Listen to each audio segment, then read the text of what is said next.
Warga Cisaat, Kabupaten Sukabumi mengaku kecewa dengan SOP Pengadilan Agama Cibadak terkait gugatan cerai oleh istrinya pada Januari 2023. Menurut Iman, dirinya mengetahui surat pemanggilan sidang kedua pada tanggal 17 Januari 2024 dan hal tersebut diketahui dari rekannya.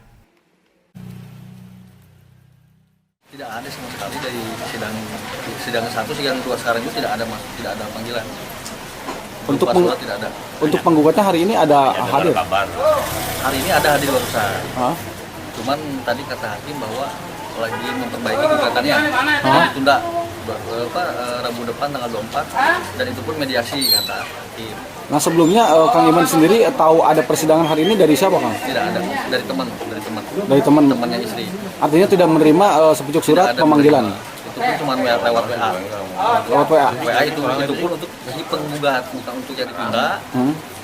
Karena si penggugat lagi memperbaiki gugatannya. Seperti itu. Dan nanti diundang lagi tanggal 24 itu untuk mediasi. Ini belum menerima sepucuk surat pemanggilan untuk sidang hari ini, Pak? Tidak ada sama sekali. Kalau boleh tahu di tanggal berapa, Pak, terjadinya? Terjadinya di tanggal, ada surat pemanggilan dari teman itu tanggal 2.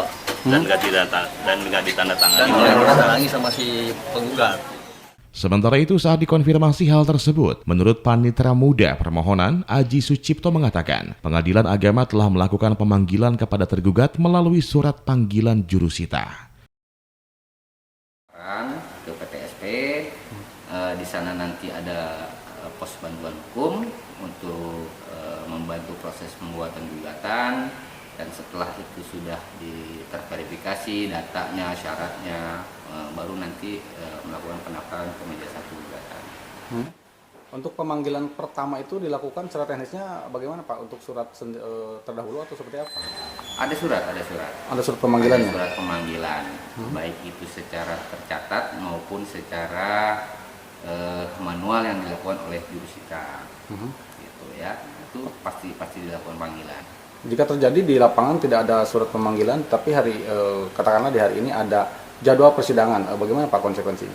Konsekuensinya di dalam teknis pemanggilan itu banyak prosesnya ya. Salah satunya kalau misalkan petugas atau pos tidak bertemu dengan yang bersangkutan, itu bisa melalui desa. Nanti desa yang menyampaikan kepada yang bersangkutan kalau memang pihak desa mengakui bahwa yang bersangkutan adalah betul warganya. Dari Kabupaten Sukabumi, Muhammad Ujang Heriaman melaporkan.